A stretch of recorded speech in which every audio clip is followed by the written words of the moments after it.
Bonjour et bienvenue dans Certain LMA Show, l'émission qui plonge tête baissée dans la nostalgie. Alors c'est moi Thomas et aujourd'hui je suis très content parce que je voulais présenter les excuses parce que la semaine dernière je me suis quand même méchamment moqué de mon comparse Thierry, le grand Thierry, en le comparant à Vin Diesel. C'est quand même pas très malin de ma part, sachant que maintenant je l'ai vu tenter de rejouer Fast and Furious. Il m'a fait l'intégralité des 9 épisodes parce qu'il a vu le dernier et je peux vous assurer qu'il a quand même un sacré talent et que c'était un beau plaisir. Donc merci Thierry, tu es immense, tu es merveilleux. Bon c'est bon, ça le fait l'accent, on a capté que c'était pas lui? Ouais, on a capté, c'est bon, c'est nickel. Bon bah sinon, faux sosie. On a pris la direction de Claque, c'est le bordel, y a pas Thomas, on fait ce qu'on veut, voilà, on s'éclate. Dissidence! Mutinerie! Dissidence, mais tellement! C'est la révolution! Alors, c'est fini les plateformes pourries, c'est fini les films tout sages, là, c'est fini tout ça, là on se fait plaisir, on se fait du doudou. Voilà, parce que lui, il a vu Bloodshot, il a craqué, c'était le film de trop, on a pu s'en débarrasser, les médecins ils sont optimistes, ils sont là, oh mais une petite semaine de repos, gna gna gna, ouais. Bon, qu'est-ce qu'on fait du coup? On s'est dit qu'on allait lui faire une petite sélection bien à nous, un truc pour lui faire plaisir, des petits films doudou, on choisit chacun un film, on se fait plaisir, ça vous va? Ah bah c'est génial, ça, Oh, moi c'est... j'adore. Ouais, c'est cool, la bonne franquette, hein! Avec Voilà. moi, les insatiables, mes petits comparses de toujours. Elle était persuadée de changer de nom tous les jours avant de réaliser qu'au lieu de lui raconter des histoires pour s'endormir, son grand-père lui lisait le bottin. Salut Yassa. Salut! Dans ses fantasmes de double identité, il s'imaginait polonaise, douce et subtile, une entité avec laquelle il pourrait converser, poésie et symbolisme. On a trouvé son alter ego, finalement c'est José, un proxénète alcoolique portugais, et qui aime quand même bien Jacques Rivette. Hein. Salut Ellie. Salut! Cette semaine, grande nouvelle, Clint Eastwood a fêté ses 90 ans. Et pourtant, l'homme des hautes plaines, ce bon vieux papy, va devoir rempiler les éperons, aller se battre dans l'ouest américain parce qu'on en a un qui a toujours pas compris que quand t'es vieux, il est peut-être temps d'arrêter les conneries. Il l'attend derrière les talus, ce redoutable, vif comme l'éclair, le nouvel ennemi, El Compañero. Salut Marwan. Salut, amigo. Donc vous l'aurez compris, des descriptions bizarres qui correspondent surtout aux films qu'on a choisis. 4 films, choisis à chaque fois par des membres différents de l'équipe, que les autres membres de l'équipe n'ont pas vu, et on va pas vous dire tout de suite ce que c'était, vous allez les découvrir avec les bandes annonces. On t'a pas présenté, C'est le Thierry? meilleur concept. Bah en même temps... Bah oui. Et raison, toi c'est Thierry? Et toi, Thierry, hein? On pourrait dire que t'es C'est le sosie un... de Vin Que t'es un vieux, Diesel. un vieux Mais, dégueulasse qui préfère toucher des marionnettes plutôt que des femmes? Peut-être? Quoi? Qui fout des- tu mets des gâteaux dans les parties intimes de tes amis et ça t'amuse? Ah là là. D'accord, donc en fait la dissidence, moi je t'ai dit vas-y, y a pas Thomas, on fait dissidence, tu l'as fait aussi contre moi quoi. Ah, faut bien savoir qu'il y a 4 films quand Ah, même. raison. Ah là là. Faut attaquer le Ouais. pouvoir, hein, là où il est, hein, même si c'est un nouveau pouvoir. Du coup c'est parfait, on va passer au premier film. La double vie de Véronique de Christophe Kieslowski.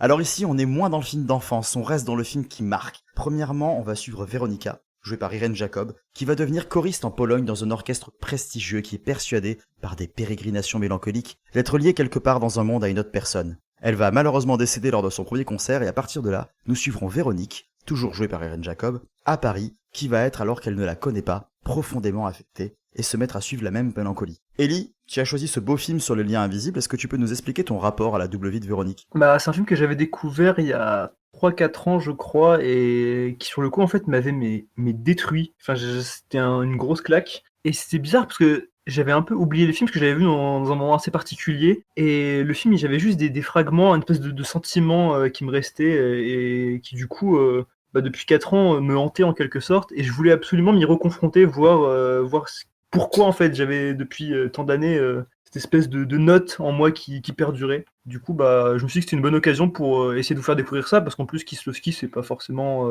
quelqu'un que vous connaissiez. Enfin, je ne sais pas si vous avez vu d'autres choses de lui. Et du coup, bah, ça peut être. Enfin, je me disais que c'était une bonne occasion de à la fois faire découvrir un film qui m'avait beaucoup marqué, moi de le redécouvrir, et en même temps de faire découvrir un cinéaste qu'on peut oublier. Bah merci Ellie pour ce choix, en tout cas moi personnellement j'ai bien aimé mais on va pas prendre mon avis tout de suite. Qui veut commencer sur ce film et donner ses impressions? Bah pour le coup, qui vous voulez. Marwan. Donc, ah là là. Ah, on commence par les meilleurs. Ah là là. Et- c'est gentil. Mais ouais, non, pour le coup, pareil, ça a été une sorte de claque. Podcast. C'était une sorte de révélation. Et faut que je vous raconte un moment en particulier, c'est celui où elle commence à chanter devant quelqu'un qui la juge. Et dès que la musique commence à apparaître, bah, je sais pas pourquoi, mais j'ai pleuré. C'était instinctif, j'ai rien compris. C'est entré en moi comme si ça voulait me parler de tellement de choses, de l'errance, de tout ça, et j'ai été bouleversé. J'ai totalement lâché, particulièrement lors de la scène de chant, la scène finale entre guillemets, de la première partie. Et vraiment, je trouve que c'est un film intelligent qui laisse à découvrir et à redécouvrir. C'est-à-dire que c'est pas un film que l'on voit qu'une seule fois. C'est un film qui a besoin d'être revu, non pas pour être davantage compris, mais pour s'en imprégner et en saisir davantage l'essence. Et c'est merveilleux. Ça parle de la mort en toute subtilité, de l'aisance du créateur et de la vie, quoi. Et ça m'a bouleversé comme rarement des films me bouleversent, quoi. Oui, un film qui est très très mélancolique, qui est très touchant, qui prend son temps, qui a une espèce de douceur. Moi, ce que je retiens surtout, c'est l'espèce de douceur, avoir l'impression que quelqu'un nous englobe, nous prend et nous amène ailleurs, et surtout nous tient la main constamment en nous disant tout va bien se passer, même si ce qu'on voit au final à l'écran ne se passe pas toujours très bien. Il y a ça, toi, est-ce que tu as été touché du coup comme Marwan par ce film ? Oui, j'ai été touchée, notamment dans la première partie qui se déroule avec Véronika en Pologne. J'ai trouvé que c'était quelque chose, ça se rapprochait plus d'une mélancolie un petit peu teintée de nostalgie, qui m'a immédiatement touchée, qui m'a immédiatement parlé, alors que la seconde partie, donc on suit Véronique, du coup, j'ai eu l'impression que ça se rapprochait un petit peu plus du spleen. C'était un petit peu plus malaisant, alors que dans la première partie, j'étais plus... j'étais bien en fait, même si c'était mélancolique, nostalgique, triste, un petit peu, il y avait une douceur qui se dégageait de ça, qui est, je pense, en rapport avec la musique, parce que dans ce film, il y a un rapport à l'art en général qui n'est pas frontal, qui est vachement doux, vachement épuré, qui se prend pas la tête en fait, et pas que la musique, hein, parce qu'on voit à travers des autres personnages, voilà, il y a une importance accordée aux livres, aux parfums, à la menuiserie, enfin des choses comme ça, au dessin, etc. Et du coup, je pense que vraiment, si je devais décrire ce livre, ça serait ce film, ça serait un film artistique, vraiment. Pour le coup, il y a tous les ingrédients qu'on pense retrouver chez un artiste. C'est toute cette douceur, cette écoute du monde qui nous entoure. Et on réussit à la ressentir aussi, donc franchement, thumbs up. Ouais, le spleen, c'est clairement un bon terme, c'est ce que tu dis. Et c'est vrai qu'il y a ce côté nonchalant, justement, qui pourrait limite laisser penser qu'il ne se passe pas grand chose, alors qu'en réalité tout passe par justement les émotions et tout ça. Moi je pense beaucoup à Irene Jacob, elle a eu le prix d'interprétation féminine et c'est amplement mérité. Bon alors elle a déjà travaillé, elle a travaillé régulièrement avec Lisowski, d'ailleurs elle est dans la trilogie des 3 couleurs qui est actuellement sur Netflix pour ceux qui pourraient avoir envie de s'intéresser à cet auteur. D'ailleurs, une très bonne trilogie. Et oui, le film a fait un beau parcours à Cannes, du coup, il a eu 3 prix entre le FIPRESCI, le jury œcuménique et le prix d'interprétation féminine. Irene Jacob a été nommée dans pas mal de catégories dans des festivals, et du coup, c'est, voilà, un très beau film. Malheureusement, le genre de film qui, aujourd'hui, est pas forcément tombé dans l'oubli, mais resté dans des publics des connaisseurs, et en tout cas, ça ferait du bien de le voir revenir sur le devant de la scène. Et pourtant, ouais, elle est magnétique. Elle dégage quelque chose également qui est terriblement rare et terriblement sincère. Ça, c'est vraiment une sincérité qui se dégage de ces rôles et particulièrement de celui d'Irene Jacob. Une beauté, mais qui transparaît par sa simplicité, par cette idée d'incompréhension qu'elle vit dans le film. C'est assez prodigieux. Vraiment, ça manque en retourner. C'est terrible.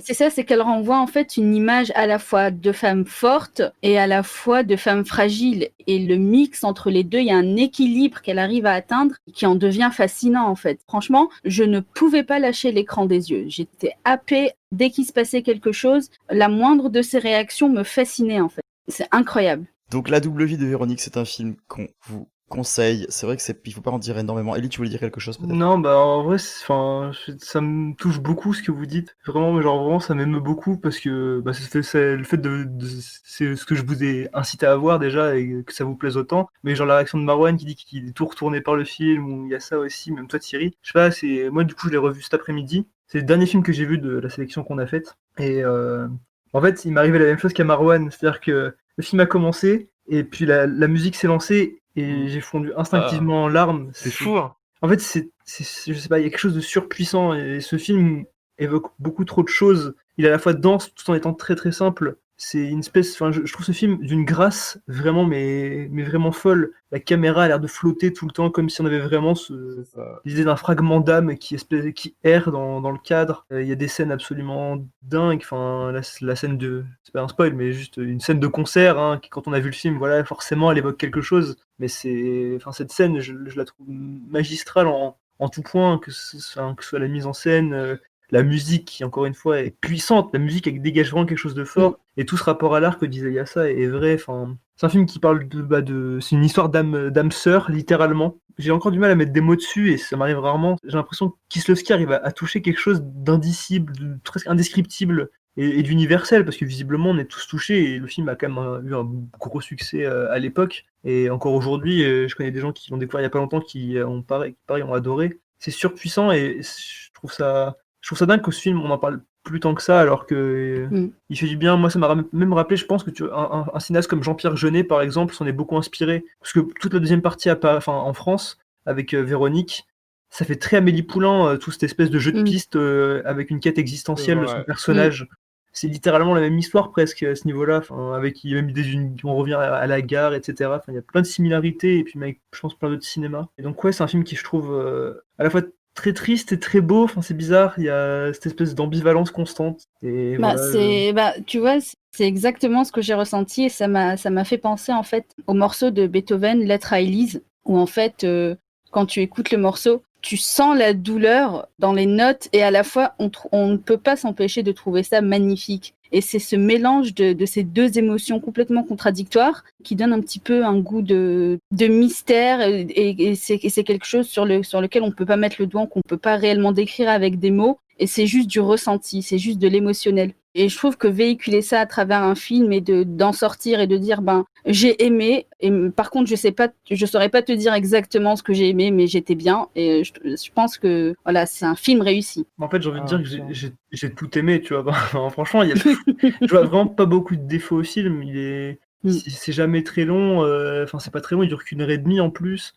Très très bien rythmé, et tout s'enchaîne assez bien, c'est assez limpide. Je trouve que tout le jeu justement sur la dualité est vraiment bien amené. Il y a jamais de moment où on est perdu, sans qu'ils nous prennent non plus par la main en fait. Ça qui est bien, c'est qu'ils nous prennent pas par la main, mais on comprend tout par la mise en scène, par le montage, les raccords sont légers, enfin tout est d'une subtilité assez folle et d'une grande poésie. Je trouve vraiment le film est très poétique. Ouais. Enfin, toute c'est l'errance, hein, j'adore ce côté, la scène où elle prend le lacet et qu'elle le compare à la courbe de son cardiogramme là. Je sais pas, mais il y a ce genre de petits moments-là, c'est ces petits gestes qui gonflent le film comme ça, je sais pas, de quelque chose de très humain, de très beau, de très profond. Et Irène Jacob, comme l'a dit Thierry, elle est formidable. J'ai pas encore vu. J'avais juste une question. Oui. Est-ce que c'est vraiment elle qui chante dans le film? Ah, je me pose aussi la question. Ça, je ne sais pas. Alors, je sais qu'elle est doublée pour la partie polonaise. Ça, c'est marqué à la fin. Par exemple, pour le chant, j'ai pas fait attention. En tout cas, la voix est très très belle. Ah, la voix, elle est cristalline. Hein, si c'est elle qui a cette voix-là, eh bien, elle a beaucoup de chance, parce que franchement, c'est fort. Non, mais ouais, c'est très très grande comédienne. Enfin, sur ce film-là, en fait, il n'y a pas de question à se poser, quoi. Elle vole tout. Enfin, c'est impossible. La performance est juste parfaite pour ce qu'elle a à faire. Et voilà, elle est très touchante. Et vive Krzysztof Kieslowski. S'il y en a qui s'intéressent aussi, au-delà de la trilogie de 3 couleurs, il a fait un autre truc qui est très connu, c'est le Décalogue. Donc, il reprend les 10 commandements de Dieu avec des mini-téléfilms d'1 heure. Et il en a développé 2 en long métrage, qui sont Une brève histoire d'amour et Tu ne tueras point. Et j'ai vu Une brève histoire d'amour et franchement, c'est pareil, je recommande ce film à tout le monde. C'est pareil, c'est très bouleversant, très très subtil, tout en contrebalance entre des émotions. Et voilà. Je pense que c'est un cinéaste à redécouvrir. Il a pas fait énorme, il a fait pas mal de films, mais il y en a pas mal qui sortent du lot et qui sont c'est assez facile à regarder en plus. Donc voilà. Ah, je suis curieux. Mais en tout cas, merci beaucoup de l'avoir proposé, hein, même si ça m'a totalement déchiré. Ah oui. Ouais, du coup, j'ai hésité parce que je pensais même pas que ça remuerait autant, même moi. Hein. Et voilà, j'ai pas pensé à d'autres films à la base. Je me dis, ce serait peut-être le plus doux que je pouvais proposer, mais au final, c'est d'une douceur assez particulière, quoi. C'est ça. Un peu amer, quoi. Mais c'est d'une puissance. Mais j'adore les errances d'Irène Jacob, la manière dont elle est filmée, dont on la suit constamment, comme si elle cherchait à rattraper quelque chose. On a toujours pressé. C'est impressionnant. Comme si elle devait retrouver cette âme sœur. L'idée du manque est parfaitement retranscrite, en fait. Enfin, cette espèce de quête invisible. Il y a un côté vraiment mystique dans le film, je trouve. Comme manque, la quête invisible. Ouais. Non, je te suivais. Non, mais t'inquiète, mais je sais pas, il y a vraiment quelque chose de mystique, presque religieux en quelque sorte. Je sais pas, c'est très particulier. On parle de mystique, on parle de fantastique, on parle d'aventure également. Et Oui. d'ailleurs, c'est un peu le sujet de notre prochain film. Alors, on va changer quand même pas mal d'ambiance, mais on va partir aussi loin dans de l'aventure. Grandfather's here. Can't you tell me I'm sick? He'll pinch my cheek. I hate that. Maybe he won't. Hey, how was this sickie? Huh? I brought you a special present. What is it? It was the book my father used to read to me when I was sick, and I used to read it to your father. And today, I'm going to read it to you. It was a time when life didn't seem so complicated. Marriage is what brings us together today. What? What? I'm killing myself once we reach the honeymoon suite. The Princess Bride de Rob Reiner. Alors Rob Reiner, on le connaît quand même, hein. C'est le faux documentaire Spinal Tap, c'est Quand Harry rencontre Sally, c'est Des Hommes d'honneur, c'est Stand By Me, c'est l'adaptation de Misery avec Katie Bates qui a subjugué tout le monde, c'est quand même une grosse carrière. Ici, il se prend d'amour pour un roman, il en prend les droits, il l'adapte et il nous raconte l'histoire d'un jeune garçon qui est joué par l'enfant star Fred Savage, qui alors qu'il est malade reçoit la visite de son grand-père, Peter Falk, qui vient lui raconter une histoire de princesse, de chevalier, d'aventure en tout genre, qui nous rappelle l'importance de tous ces petits récits qui ont forgé notre imagination.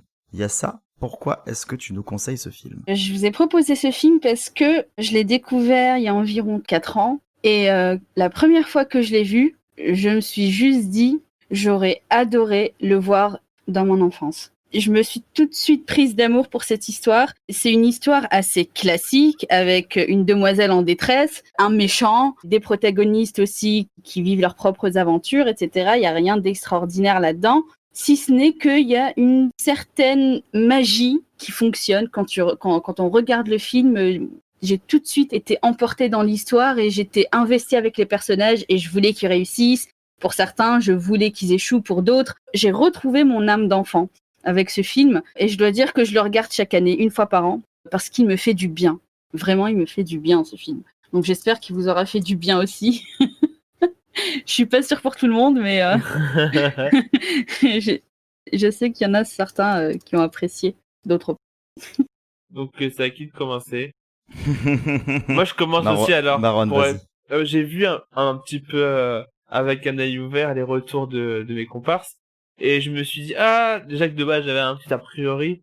Est-ce que je vais réussir aussi à passer le moment quoi? Et finalement c'était vraiment une belle surprise. C'est un film qui questionne l'imaginaire chez l'enfant et la construction de notre univers qui est personnel. Et je trouve qu'il y a quand même une certaine justesse dans tout ça. On sent que l'histoire est quand même un petit peu racontée à la sauce du père et du grand-père plutôt.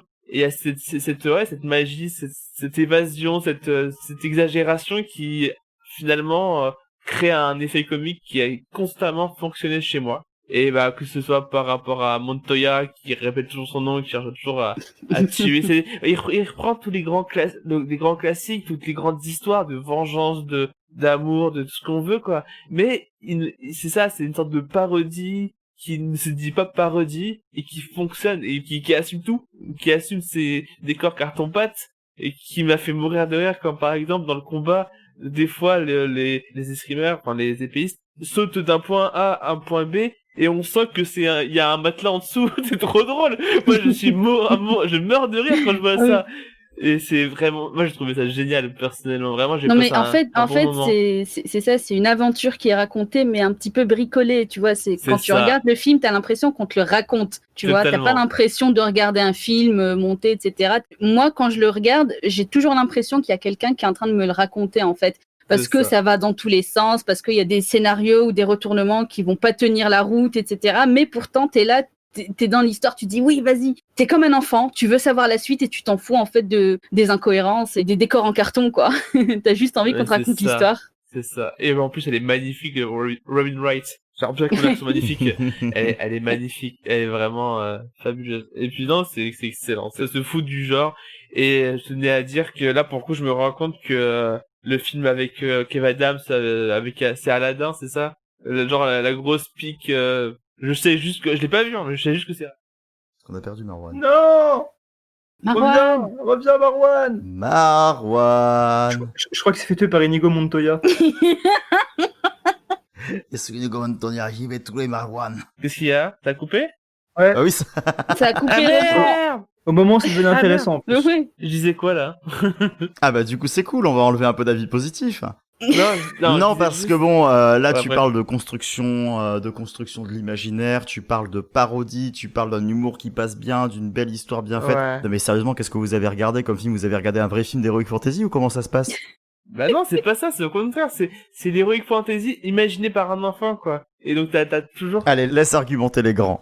Ah non, mais c'est ça! C'est totalement Non, ça! non, mais c'est super intéressant ce que dit Marwan, je trouve. non, c'est intéressant, mais je suis quand même pas du tout d'accord avec ça. Non, mais en fait, c'est que je pense que. Enfin, du coup, Thierry et moi, pour le coup, on est d'accord, on est vraiment 2 contre 2 pour le coup. C'est que Thierry et moi, on a, je pense, quasiment le même ressenti sur le film, on n'est pas vraiment rentré dedans. Et nous, le côté imaginaire par un enfant. En fait, je trouve que le film a un problème de ton, c'est que, je sais pas, on a l'impression qu'il essaie d'être une parodie, mais en même temps, pas tellement, parce qu'il se moque des codes, mais il les utilise quand même d'une manière qui fait presque très vrai film d'Heroic Fantasy. Je sais pas, il est toujours dans une espèce de balance un peu bizarre. Il y a des moments qui fonctionnent plutôt bien. Moi, je suis d'accord que la scène de la falaise du combat, là, c'est plutôt rigolo. Ça va, il y a des trucs enfin, c'est un des rares moments où vraiment je ris un peu. Mais sinon, je trouve que moi, l'humour ne m'a pas du tout touché. Mais à aucun moment, j'ai trouvé le temps très très long. Alors que pourtant, ce film, il y a beaucoup de choses que j'aime. Déjà, il y a Peter Falk. Et Peter Falk, c'est mon bébé. Déjà, c'est une honte d'avoir Peter Falk que de le faire apparaître aussi peu dans un film. Hein. Ça, je tiens à le dire. Quand tu as Peter C'est Falk, vrai, tu c'est le vrai. mets à chaque putain de cadre. Voilà, il devrait même avoir sa petite vignette en haut à droite de l'écran, je pense, pendant qu'il Qui raconte l'histoire. Non, mais blague à part, il y a aussi tout le côté kitsch des décors et des costumes. C'est trop cool. Enfin, la reconstitution est dingue. Et ça, je l'accorde complètement au film. Rob Reiner, là-dessus, enfin, il a une belle équipe avec lui et puis il filme ça plutôt bien. Par contre, mais c'est vraiment toute l'écriture, moi, qui me gêne et que je trouve un peu à la masse. Une vraie parodie sans en être une, C'est ça, ouais. un espèce de conte sans en être trop un, et je trouve que c'est l'idée du fait de raconter, enfin qu'on raconte l'histoire à un gosse et qui derrière on comprend un peu que c'est lui qui se l'imagine, mais en même temps pas tant que ça, parce qu'on dirait que c'est, enfin justement, on sait pas si c'est lui qui se l'imagine, parce que on pourrait croire aussi que c'est juste la représentation mot pour mot de ce qui est écrit dans le bouquin à travers les mots de Peter Falk en fait. Après, non, après, t'as l'imagination, encore une fois. Et pour peser vos mots, je vais vous dire un truc. Dites-vous que le film, genre, sur Aladdin avec Kev Adams, c'est une version nulle de ça, en fait. Ah mais, non, mais après, C'est une version nulle de c'est- tout, hein, les aventures d'Aladdin. Voilà, Non, mais ce que après, je veux il dire, c'est... n'y a pas de débat possible. C'est même une version nulle des films en général. Même si pour le coup, il y a un truc que Aladdin faisait et que là j'aurais peut-être aimé que ça fasse plus, c'est le côté où quand il raconte l'histoire aux gosses, Kev Adams, les gamins interagissent et ça influe Voilà, vraiment sur ce qui se justement, passe sur l'image. Je vais Et me là, permettre, Ellie, je vais me permettre de te couper. Vas-y. Parce que justement, c'est exactement ça, et c'est surtout ça, en fait, moi, qui m'a dérangé, parce que du coup, t'as mis en avant plein de choses, mais au-delà, moi, voilà, du côté parodique que j'ai trouvé excessivement faible, et en tout cas, pas suffisamment, bon, je m'attendais pas non plus à quelque chose comme Sacré Graal, mais quitte à parodier, j'aurais tu préféré sens que ça un le petit fasse peu, un quand petit même. peu mieux, et que ça s'en moque vraiment, et là, j'avais l'impression que ça essayait quand même de me raconter une histoire, parce qu'il fallait que l'histoire soit belle, alors, pourquoi pas, mais ça m'a pas embarqué. Ça, après, ce sera sûrement une question de goût, ça vous embarquez, tant mieux. Mais moi, ce qui m'a vraiment dérangé, c'est cette espèce de fusil de Tchekhov constant avec la narration du grand-père. Parce qu'au final, pour moi, elle sert à rien. Parce que elle est interrompue de temps en temps. Et c'est juste pour que le gamin dise, elle est nulle ton histoire, pourquoi est-ce qu'ils font ça, je veux pas les voir s'embrasser, je veux de l'action, attends la suite. Et après, on voit que finalement, ça plaît au gamin, donc c'est une façon de te dire, oui, accepte aussi les histoires qu'on te raconte, tu vas voir qu'elles ont un intérêt, et chéris aussi toutes ces histoires-là, intéresse-t'y, cultive-toi, ça, tout à fait. Mais, en fait, en faisant ça, j'avais constamment l'impression qu'on allait me dire, il y a un moment où le film va changer de ton et où le gamin va justement proposer des alternatives, dire au grand-père, ah non, ils peuvent pas faire ça, ils vont faire ça, et on va retourner la scène. Ah, Et j'aurais ça aurait trouvé été ça cool, génial, ça. en fait. Moi, c'est ça que je m'attendais à voir, et le problème, c'est que, avec toutes ces interruptions, je me disais, bon, quand est-ce que le film va changer de ton? Et finalement, ils le font pas. Donc, ces interruptions, à part dire, c'est nul, et après, ça recontinue de la même manière, avec la même narration, ça m'a pas du tout convaincu, et j'ai juste eu l'impression qu'on essayait de me vendre Fred Savage, parce qu'à l'époque, Fred Savage, c'était la superstar des gamins, et que tu pouvais vendre n'importe quoi avec lui. Et je me disais juste, bah ouais, vu qu'on n'a pas pu le mettre dans l'histoire, on le fout là, histoire de dire, vous avez vu, il y a Fred Savage, les enfants, donc vous allez le voir. Et ça m'a pas convaincu, mais pas du tout. L'histoire, je l'ai trouvée très plate. Après, c'est volontairement cliché, c'est le cliché du conte de fées de A à Z avec tous les ressorts et tout, enfin, tous les tenants et aboutissants qu'on connaît, qui sont condensés en un métrage, mais mais ça manquait totalement de panache et de cohérence. J'ai trouvé que la mise en scène était très plate, parce que bon, Rob Reiner, j'ai cité ses films, mais je les trouve assez mauvais en général. Pour moi, c'est pas un bon réal, c'est plus quelqu'un que je trouve assez plat. Et là, pour moi, il brille pas, quoi. Je sais que ça lui tenait énormément à cœur comme projet, mais j'ai juste l'impression de voir un énième film lambda. Enfin, après, moi, je suis pas fan de tous ces films-là, tu vois, de tous ces films des années 80, qui était de la marque Amblin, là, qui marchait bien. Moi, même petit, au final, je me suis rendu compte que j'avais déjà vu Princess Bride gamin en le revoyant, et qui m'avait pas marqué. Et alors qu'il aurait dû me marquer comme Willow, comme les Goonies, qui m'avaient pas marqué non plus. Et je sais pas, j'ai eu un rejet de tout ça, et là, je le vois et je me dis, mais même maintenant, en le regardant dans notre œil, j'arrive pas à le réhabiliter et à me dire, gamin, j'aurais apprécié, ou j'aurais dû l'apprécier. Je suis pas forcément d'accord dans la mesure où quand même les gars que je trouvais soignés et que au contraire de choisir un peu une zone un peu grise d'humour faisait que qu'on ça proposait quand même une certaine liberté de narration, ça a laissé vraiment pas mal de choix à cet imaginaire, donc vraiment je pense que c'est ce côté-là. C'est un film qui va être du genre à soit la personne va beaucoup aimer, soit vraiment j'ai vraiment l'impression que c'est un film qui va créer des dissensions plus qu'autre chose en réalité. Parce que c'est par rapport à le rapport des gens à l'imagination, et en même temps à cette chose de ne pas forcément décider entièrement du genre qu'il choisit. Des fois, ça peut être quelque chose qui peut déranger chez les gens qui regardent un film. Ils aiment bien quand même être à l'aise dans ce qu'ils voient. Ouais, mais c'est pas spécialement notre cas non plus, tu vois. Enfin.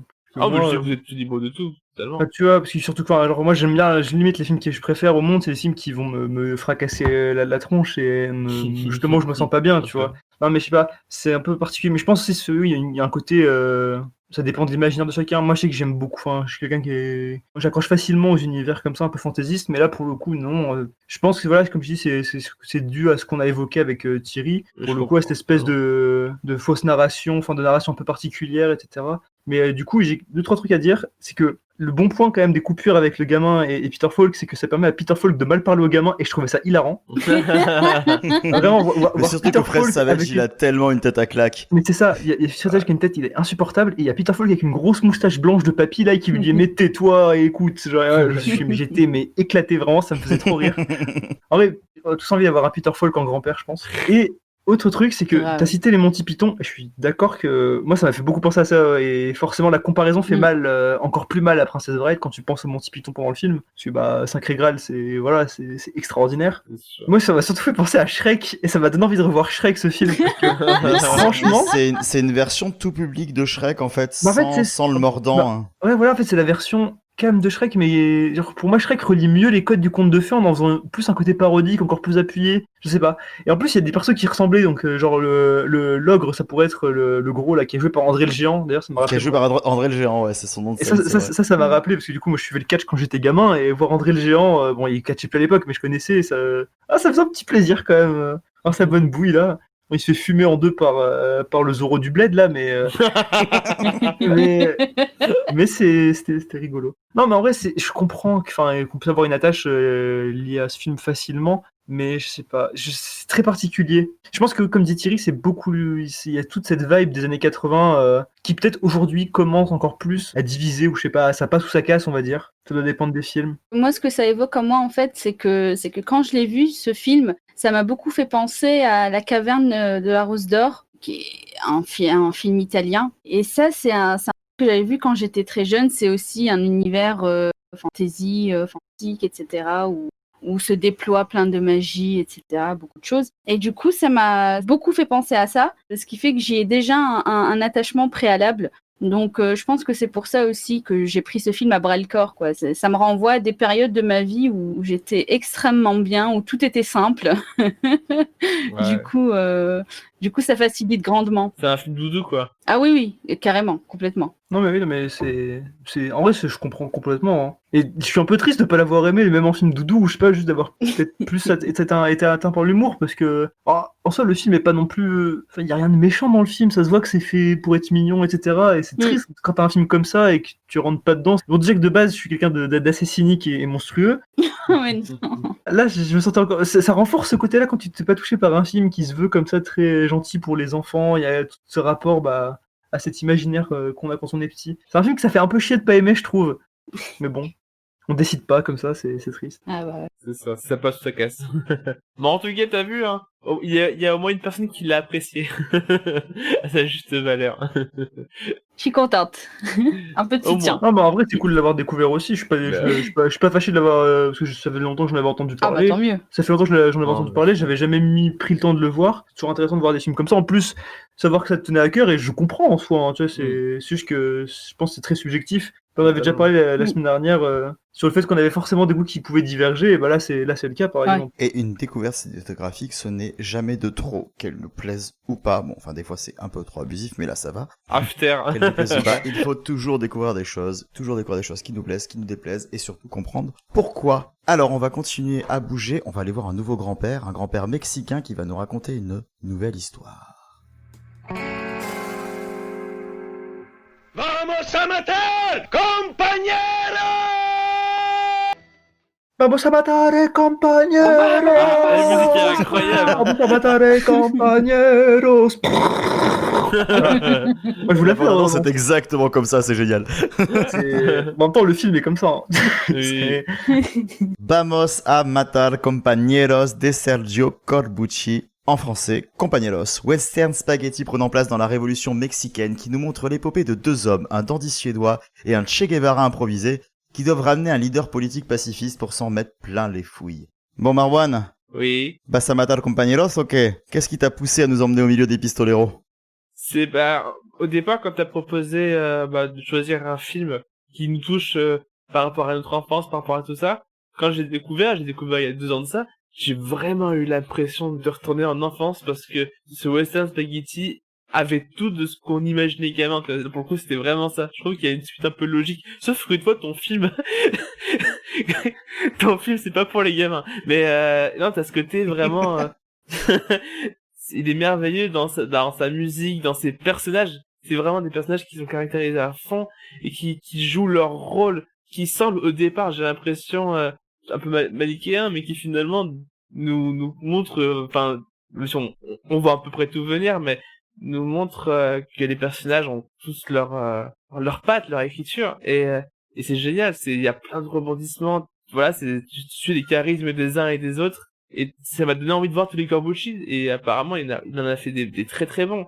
Et c'est aussi, si je voulais proposer, c'est parce que ça a un pied, pour ceux qui n'ont pas encore découvert, des films qui sont dans l'univers et dans la patte de ce qu'a fait celui qui a fait le poignet de dollars, pour une poignée de dollars. Sergio Leone. Voilà, et c'est cette idée-là, c'est qu'en gros, un Corbucci est, pour moi, pour le grand public, un oublié d'un cinéma western spaghetti, qui est en réalité de très très bonne facture, quoi. Et vous? Alors là, pour le coup, je ne sais même pas votre opinion sur ce film, donc je suis curieux. J'espère que vous n'allez pas trop défoncer le film.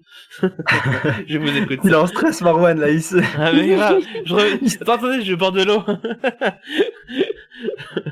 Je vous écoute. Alors, je tiens juste à préciser, parce que avant qu'on commence, tu disais que justement Corbucci était un oublié et que du coup c'est assez triste. Je tiens quand même à préciser que ce mec a réalisé 64 films. Ouais. Donc au bout d'un moment, c'est quand même triste qu'on ne le cite pas. Après, il est pas, enfin, ça, je pense que c'est pas le plus oublié des réalisateurs de western spaghetti, mais il était quand même c'est le deuxième plus connu peut-être après Léon, puisque Léon est tellement connu qu'il couvre tout le monde, je pense aussi. Mais il y a par exemple Django qui est assez connu, je pense. Oui, et le grand putain de silence. Bon, faut enlever putain dedans, mais... Oui, le grand silence. C'est grand, silence. Mais le grand qui en italien s'appelait Il Grande Putano de Silenzio. Exactement. le grand silence de Corbucci, c'est extraordinaire. Hein. Vraiment, c'est un des meilleurs westerns que j'ai vu de ma vie, avec Trintignant et Klaus Kinski qui s'opposent. C'est d'une noirceur folle. C'est un western hivernal en plus. Et c'est incroyable, vraiment. Hein. Je conseille ça à tout le monde. C'est vraiment, pour le coup, en fait, dans le western spaghetti, il est encore plus dans la série B que ce que c'est de base, en fait, un western spaghetti. C'est ce qui le différencie pas mal, je pense, aussi d'un Léon, qui avait des films quand même qui étaient peut-être plus... Il en faisait beaucoup, moi, déjà. Qui rentraient peut-être plus dans les codes. Après, moi, j'ai pas l'impression... Plus sérieux. Non, après, ça a toujours été un précurseur, en réalité. C'est cette idée que ce petit Italien, au départ, on lui dit, tiens, fais un péplum, parce que tu sais faire que ça. Donc, il le fait. Et après, il va décider de faire un western. Là, on dit, mais c'est pas possible, t'es un petit rital, tu pourras pas faire ça. Ah, tu parles de Léon, là? Oui, de Léon, tu vois, à chaque fois, c'est un mec qui arrive toujours au contraire, à être le premier à faire les choses. après celui-là, t'as la découverte de l'Amérique en profondeur, t'as ce côté... Oui, après, tu mais vois. tu vois, c'était pas le premier à faire des western spaghetti, il y en avait déjà avant, mais juste les siens ont tout explosé parce qu'ils sont trop bien. Alors, c'est vrai, c'est tout. C'est juste que c'est comme tout, il y a des mecs qui faisaient des trucs avant et il y en a un qui a fait mieux que les autres et du coup on se C'est souvient ça. quasiment que de lui. Mais ce film de Corbucci, Campaneros, suinte pas mal Léon quand même. Franchement, moi en le voyant, j'ai beaucoup pensé au Bon la brutale truand, Ah ouais, mais c'est sûr. qui est Par sorti rapport à la musique. 4 ans avant. Déjà, bon, il y a le rapport à la musique qui est aussi faite par Ennio Morricone, forcément ça joue. Même si la musique, c'est presque plus pensé à Il était une fois dans l'Ouest par moment que Le Bon la brutale truand. Enfin, c'était un peu un mélange des deux dans ce que je ressentais. Mais surtout ce côté deux mecs qui se retrouvent dans une quête un peu what the fuck juste pour choper de l'argent parce que bah t'as que ça à foutre dans l'Ouest. C'est ça. Et il leur arrive 1500 péripéties. Sauf que là où Le Bon la brutale truand ça dure presque 3 heures, là ça dure 2 heures. Ce qui fait qu'il y a genre 150 péripéties qui s'enchaînent toutes les 5 secondes. Ah Ça ne s'arrête jamais. merveilleux. Du coup c'est super cool, mais alors c'est tellement épuisant. Alors moi je trouve le film très sympa, bon pas extraordinaire, mais j'ai passé vraiment un putain bon moment, je suis très client des westerns de base. C'est un genre que j'aime beaucoup, et en plus, ce que j'aime bien chez Corbucci, que le Grand Silence fait, mais en étant quand même beaucoup plus sombre, c'est qu'il y a un côté vraiment décomplexé en fait. C'est qu'on dirait qu'il en a mais strictement rien à foutre. C'est ça. Et la manière qu'il a de filmer ses personnages, mais c'est d'une coolitude. Oui, C'est ce mot ça. n'existe pas, mais j'en s'en fous, parce qu'il lui s'en fout aussi de toute façon. Et voilà, c'est quand il filme Franco Nero, et qui déjà pue le charisme avec son costard là, de dandy un peu bizarre, là, avec sa petite moustache, et qu'il le filme avec juste ses pieds posés sur la table qui s'ouvrent et qui ferment comme ça. Genre, le cadrage est fou. Et la scène d'ouverture aussi. Tout n'est que charisme. Ouais, c'est vraiment c'est ça. Et je trouve ça absolument génial. Juste, bon, après, le film est très bordélique, c'est peut-être ce qui lui fait un peu défaut en même temps qu'il fait son charme, et qui peut déranger du coup. C'est Et qu'il je trouve que c'est ça. il se passe tellement de trucs que des fois t'arrives même plus à suivre, et que du coup bah tout n'est pas filmé de manière très très clean. Il y a des fusillades, même Corbucci il était perdu mais sa fusillade ça se voit, enfin tu comprends plus rien, c'est très particulier. Alors mais en même temps je sais pas, il y a vraiment une espèce d'énergie folle comme ça qui pousse tout le temps vers l'avant et qui fait que c'est quand même, enfin je pense même si je vois que c'est le cas de Thierry, c'est quand même, je trouve, difficile de s'ennuyer devant ce film. Juste peut-être vers la fin, tu commences un peu à fatiguer, mais c'est pas vraiment de l'ennui. Et j'avoue que c'est le côté un peu enfantin qui a explosé pour tout ce trop plein de tout. Et alors Thierry, t'as pensé quoi? J'aime bien comment on me prête des propos à dire que je me suis ennuyé. Non, mais moi en fait le truc c'est que ce soit les westerns classiques qui m'ennuient à mourir. D'ailleurs, Ellie est très triste de savoir que j'ai vu Rio Bravio la semaine dernière et qui sera pas dans mes recos. Oh. Ah ouais, non, je peux pas. Je suis dépité, faut le savoir. J'en suis permis. Il m'a envoyé un message, il m'a fait bon Rio Bravo, moyen. J'ai fait oula, prenez ma température, j'ai peut-être le coronavirus là, faut le savoir. Non mais Je l'ai déjà eu, normalement je peux pas le rechoper. Arrête tes conneries. c'est terrible. Mais ça, et même les western spaghetti en général, même les Léon, je les ai à la maison, je les revois de temps en temps. Je vais pas dire que je les apprécie pas, mais j'ai un détachement sur le western. Alors je pense que c'est ça qui joue plus qu'autre chose, plus que la qualité réelle du métrage. Du coup, j'ai regardé ça sans m'y attacher trop, sans forcément réussir à m'impliquer, en me disant que ça avait l'air d'être un gros foutoir qui a l'air fun, mais qui arrive pas à m'embarquer. Et du coup, c'est très frustrant parce que je le regarde avec pas forcément une indifférence, mais un manque de volonté de m'impliquer. Pas forcément un manque de volonté, mais qui n'est pas volontaire. Contradiction. Mais en tout cas, voilà, une tristesse de me dire, putain, ça a l'air d'être un grand bal qui part dans tous les sens, excessivement coloré avec plein de choses, et pourtant, je suis pas dedans alors qu'il me tend la main depuis tout à l'heure. Donc, il y a plus cette frustration-là, donc du coup, je suivais sans suivre, j'arrivais pas trop à capter qui étaient les personnages et leurs interactions et pourquoi. Et c'est dommage parce que même le côté même révolution mexicaine avec ces images de révolutionnaires, ça me parle, ça c'est des images politiques qui me parlent, mais je sais pas, il y a toujours ce côté dans le western qui me rend très réticent, même si dernièrement il y en a quand même beaucoup que j'aime. Donc là, tu vois, Marwan, c'est plus que te donner un avis sur le film, c'est très étrange, j'ai été vraiment très extérieur, donc du coup, j'en ai pas tant que ça. Du coup, mon intervention ne sert pas à grand chose. Ça sert à nous faire savoir que tu n'aimes pas Rio Bravo et voilà. Et que tu es quelqu'un de très méchant. Attends, dis-toi que pendant très longtemps, le seul western que j'aimais bien, c'était Retour vers le futur 3. Maintenant, ça va, j'ai quand même pas mal révisé mon jugement. Ah, c'est violent. Je viens de vomir. Hein. Ah, merde. Bon, moi, c'est, Non, en plus, maintenant, je déconne, il y en a vraiment beaucoup que j'aime bien, hein, tu vois, vraiment, vraiment beaucoup. Mais ça, il y a toujours une réticence, va comprendre. Et des fois, quand je les vois une seconde fois, ça passe beaucoup mieux. Peut-être que celui-là, ce sera le cas. Il y a ça? Eh bien, que dire? J'adore les westerns. J'adore les westerns, c'est Ça un... commence bien. Non, non, vraiment, c'est... Vous allez voir. J'adore les westerns parce que Oula. c'est... Mais attendez, laissez-moi terminer. Non. Vas-y. C'est quelque chose que je regardais beaucoup étant enfant avec mon papa. Voilà, on se posait, on avait des petits rendez-vous western comme ça. Par contre, c'est des choses que je regardais en étant quand même assez jeune. J'ai arrêté vers les coups de 11-12 ans. Donc, j'en ai un souvenir assez lointain. Et du coup, d'en revoir un là, comme ça faisait des années que j'en ai pas revu. Et d'en revoir un, je pensais ne pas aimer. Et finalement, j'ai adoré. J'ai adoré et je pense que c'est beaucoup dû à la fois au style western spaghetti qui est présent parce que voilà, ça fait remonter plein de choses, mais aussi grâce, je pense, au personnage de Yodalf, le Suédois, qui est d'un flegme absolument magistral. Ce gars est juste... Je pense que c'est vraiment lui qui m'a fait aimer toute l'histoire, en fait, parce que je dois avouer que j'ai trouvé les autres personnages un petit peu faiblards. Enfin, j'avais pas je me sentais pas vraiment investie dans leur combat, dans leur histoire, etc. Et c'est vraiment grâce aux Suédois que finalement j'ai pris plaisir à regarder le film. Ce gars est juste magistral, c'est incroyable. Par contre, ce que je pourrais reprocher au film réellement, c'est son montage. Surtout vers la fin, ça part dans tous les sens et ça m'a fait un petit peu mal aux yeux. J'étais contente qu'il y ait de l'action, que ça tire de partout, etc., que l'histoire trouve son dénouement. Par contre, faut pas être épileptique, parce que faut fermer les yeux à ce moment-là. Mais en dehors de ça, moi, les westerns, c'est un petit peu une partie de mon enfance qui m'est assez précieuse. Donc, je suis toujours contente d'en revoir ou d'en découvrir un, quel qu'il soit. Je peux comprendre pour le montage en vrai. Après, ça m'a pas. Enfin, la fin, ça m'a pas tant choqué. Moi, c'est plus d'autres séquences où j'ai trouvé que c'était un peu. Vraiment, il savait même plus comment filmer sa fusillade et que du coup, il cutait sur tout ce qui bougeait. Attendez. Attends, Ellie. On a Craig qui vient de planter. Ah merde. Attends, il y a un gros souci là, du coup, j'arrive pas à relancer Craig, je sais pas comment. Craig, fils de pute. Je sais pas comment on fait. Merde, comment. Now recording. Now recording.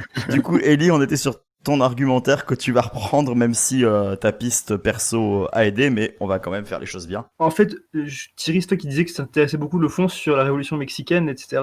Et du coup, ce qui est intéressant, c'est que je pense qu'il essaie de parler de ça, mais alors, bon, le problème, c'est que c'est un peu foutoir. Donc, même son propos sur ça, je comprenais, mais des fois, je connais pas assez la période de base en même temps. Mais tu sais pas trop ce qu'il veut raconter non plus, je trouve. Et en même temps, j'ai l'impression qu'il essaie de s'en servir pour faire une double lecture sur, peut-être une situation politique qui lui était plus contemporaine. Parce que comme je disais, le personnage le deuxième cow-boy, on va dire, ressemble énormément à Che Guevara, je trouve. C'est ça, oui, clairement. oui. Clairement, ils lui mettent même un petit truc sur le béret pour que ça fasse exactement comme sur les photos qu'on connaît. El Vasco. Voilà, El Vasco. Et c'est vraiment de jouer sur cette... Je pense qu'il y a un double propos, à mon avis, qui est voulu avec cette idée de révolution pacifiste, mais qui en plus n'aboutit pas vraiment, etc. C'est ça.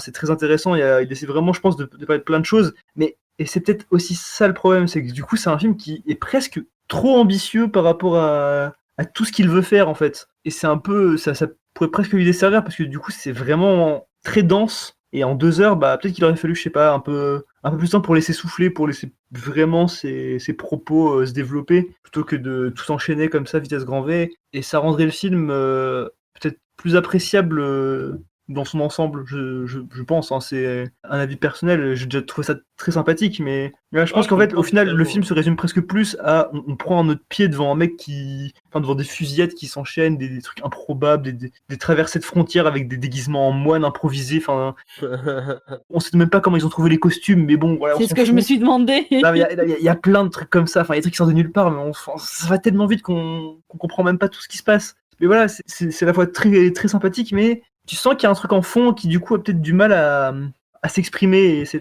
peut-être un peu dommage, je pense. Ouais. Non, moi je suis d'accord avec toi. Je trouve que mais c'est con, mais c'est quand même avec Princess Bride, c'est qu'il y avait tellement de moments où je me suis dit, mais comment c'est possible, qu'en réalité, j'ai pas trop réfléchi longtemps dans cette idée-là, tu vois. Et c'était vraiment ça le truc, la suspension de la crédulité, ouais. Mais clairement, il faut se laisser porter par l'histoire si c'est fait pour, tu vois. Ah, de toute façon, t'as pas le choix, t'étais pris dans cette espèce d'élan à la fois d'avidité et en même temps de violence, parce que Corbucci, c'est quand même giga violent. Enfin, dès le début, ça trompe pas, quoi. Il y va, ça tabasse. Il y a des meurtres à tout va, c'est super frontal, il s'en fout. Et voilà. Mais par contre, il y a des trucs super intéressants, comme le personnage de. Il y a un personnage féminin qui, dans un western, est intéressant quand même. Franchement, c'est souvent on dit que les femmes dans les westerns étaient souvent un peu mises de côté ou souvent victimisées. Là, c'est pas tout le temps super jojo ce qui lui arrive. Enfin, la manière dont elle est traitée, elle est quand même intéressante. C'est une femme qui prend les armes, qui dirige, qui fait de la régence d'un parti politique, etc. Et qui a pas froid aux yeux. Et moi, je trouve ça intéressant. Et la galerie de personnages est plutôt cool. Et oui, et je crois que je me souviens de ce que je voulais dire à la base sur le personnage du Suédois que Yassa adore et que je trouve serait cool aussi. C'est marrant que tu dises que tu trouves les autres personnes un peu moins intéressants ou développés, alors que l'acteur Franco Nero, lui, a trouvé que justement son personnage n'était pas assez développé par rapport à celui de Vasco. Ah ouais? Et que du coup, il a arrêté de collaborer après avec Corbucci, alors que c'est avec lui qu'il avait fait Django déjà, etc. Et voilà. Et ce qui est drôle, c'est qu'au final, tu peux aussi rapprocher ça du Bon, la beauté, le truand, où il s'est passé exactement la même chose avec Eastwood, qui a dit à Léon qu'il trouvait que le personnage de Tuco d'Eli Wallach était beaucoup plus intéressant dans le film et beaucoup plus développé que le sien, et que du coup, ils se sont engueulés aussi.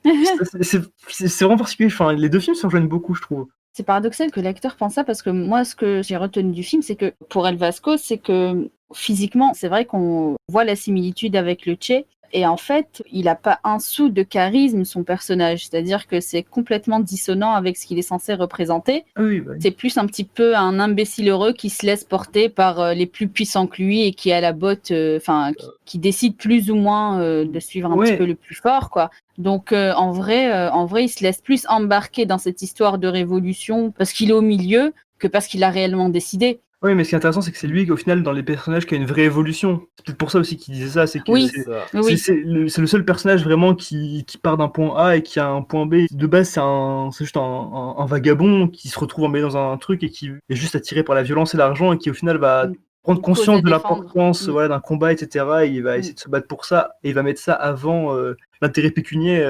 ce qui amène justement toute la fin avec le duel final, etc. Où justement, il a vraiment complètement changé par rapport à ce qu'il était au début dans ses motivations.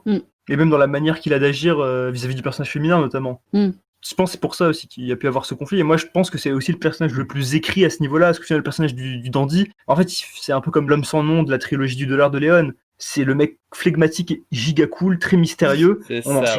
On n'en sait jamais plus à la fin du film.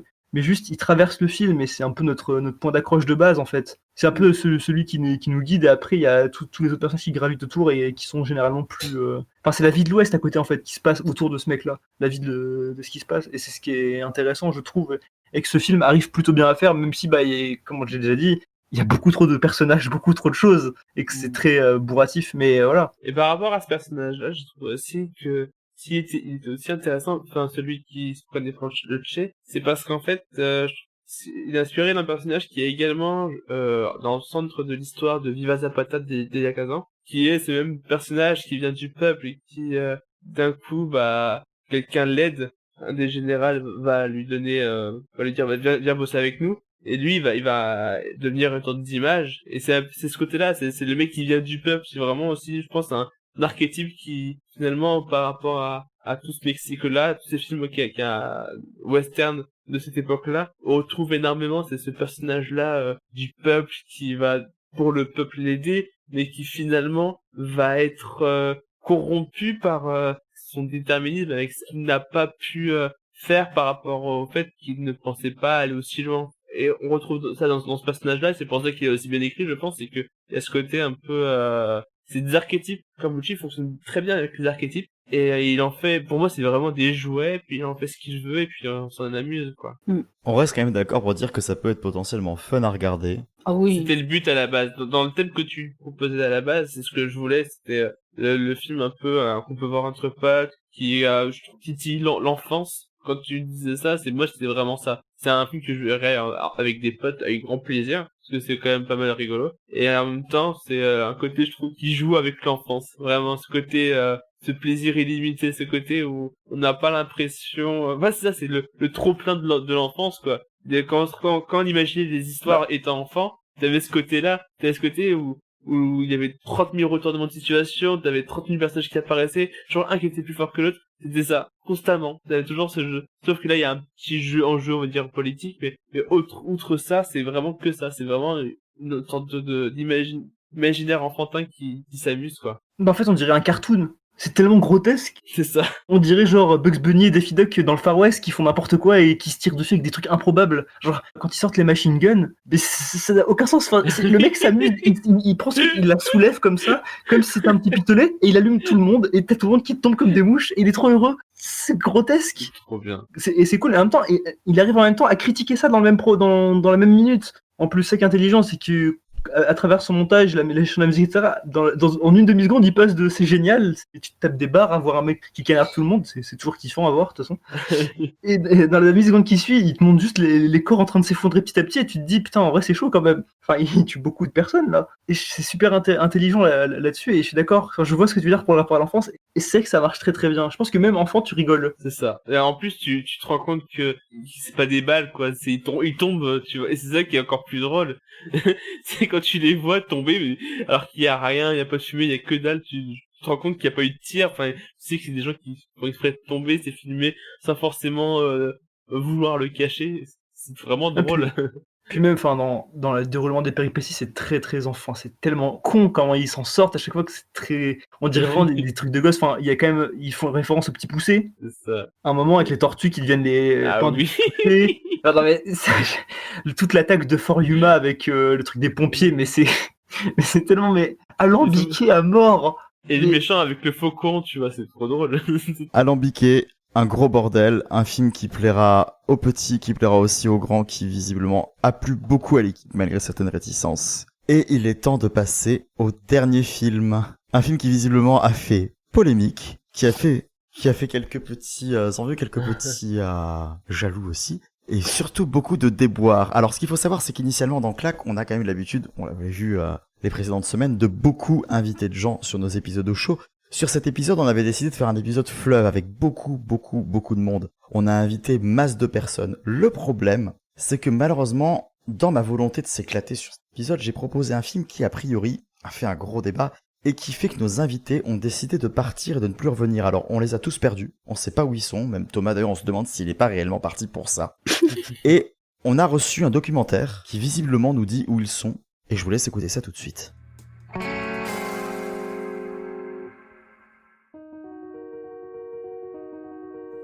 Aujourd'hui dans Claque Investigation, scandale et hérésie.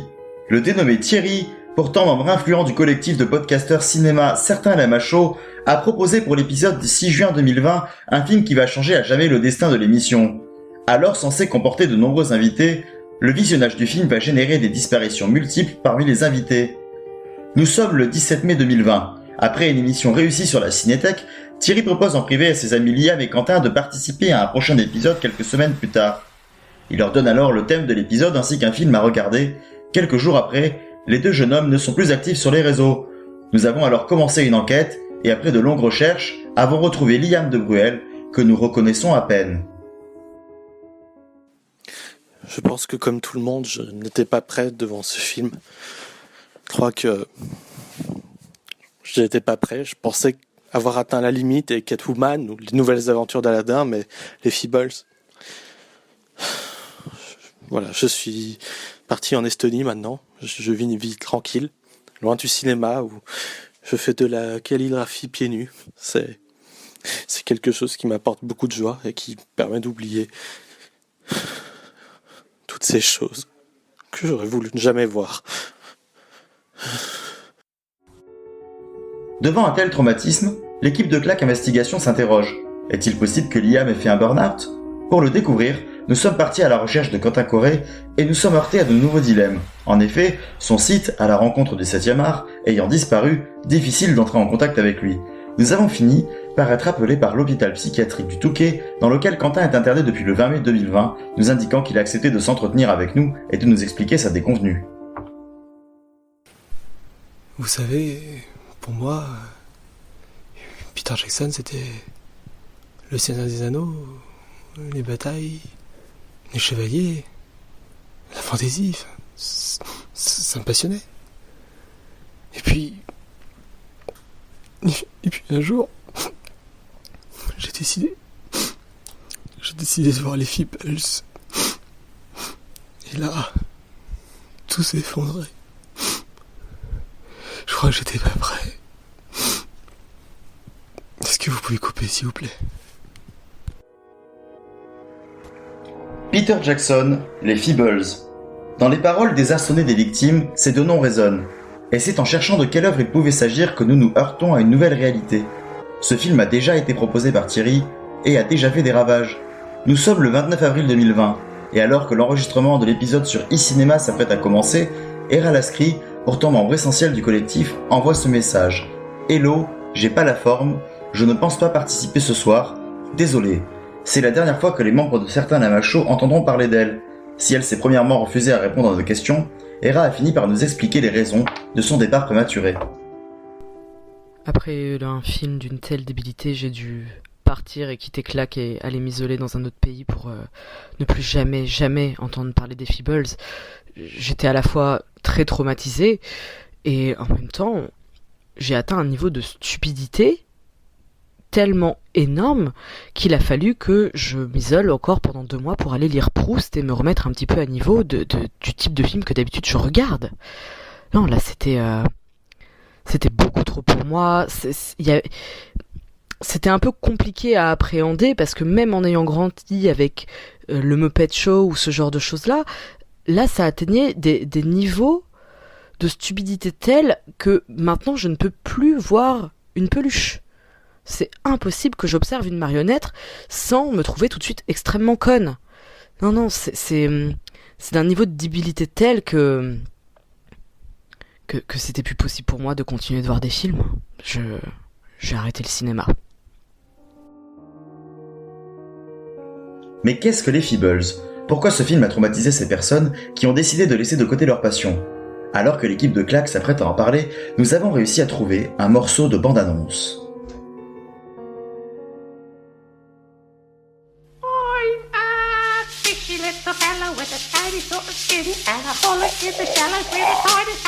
So, you want to join the Feebles?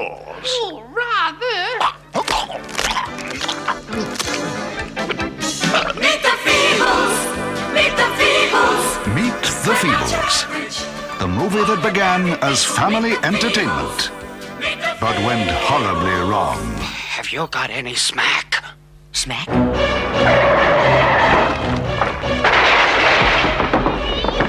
The film the authorities tried to stop.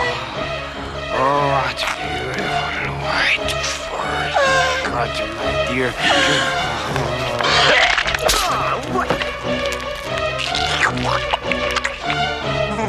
The story that rocked the puppet world.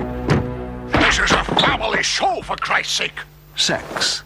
I'm hot, Bletch, but not the way you think. Meet the Feebles de Peter Jackson. Oh là Peter là. Jackson, on le connaît pour sa trilogie des Seigneurs des Anneaux, on le connaît pour son hallucinant King Kong, ce côté épique, classieux, qui touche constamment au sublime avec de beaux dialogues, de beaux personnages, de la noblesse, de la hauteur, beaucoup de hauteur, beaucoup de finesse pour un cinéma qui touche justement au chef-d'œuvre. Pourtant, dans les terres reculées de Nouvelle-Zélande, quand la folie des grandeurs était réduite à la folie tout court, Peter Jackson, c'est aussi Branded, c'est Bad Test, c'est ce cinéma crasseux, ce cinéma sans limite. Et Meet the Feebles, c'est le croisement entre le Muppet Show et un Gonzo dégueulasse, ou les coulisses d'un show télévisé qui nous montre toutes les dérives. Bon alors du coup, c'est moi qui ai choisi ce film. Pourquoi j'ai choisi ce film ? Alors tout à l'heure, vous disiez justement que, comme Marwan t'a lancé tout à l'heure, que c'était pas un film qu'on regardait quand on était petit. Bah moi, je l'ai vu petit.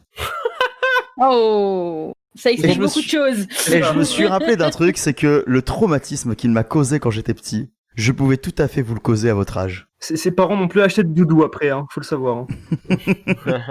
Mais de quoi ça parle, Meet the Feebles ? Ça parle donc d'une troupe de music-hall.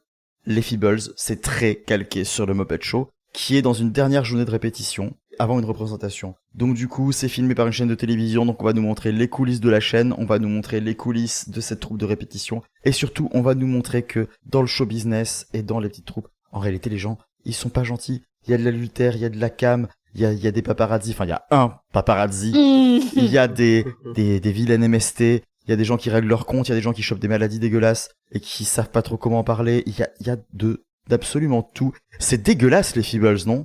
Kessa, est-ce que tu veux en parler? Directement pour ça, Franchement, écoute, je ne saurais pas dire si mon admiration pour Peter Jackson s'en est retrouvée augmentée ou diminuée, parce que c'est un film très paradoxal en fait. Il est bon, il est très bon. On est happé dans l'histoire, on est pris. C'est des histoires de drama, du showbiz. Ça attire toujours l'œil. Et à la fois, c'est d'un crade. J'ai jamais vu autant de fluide de ma vie.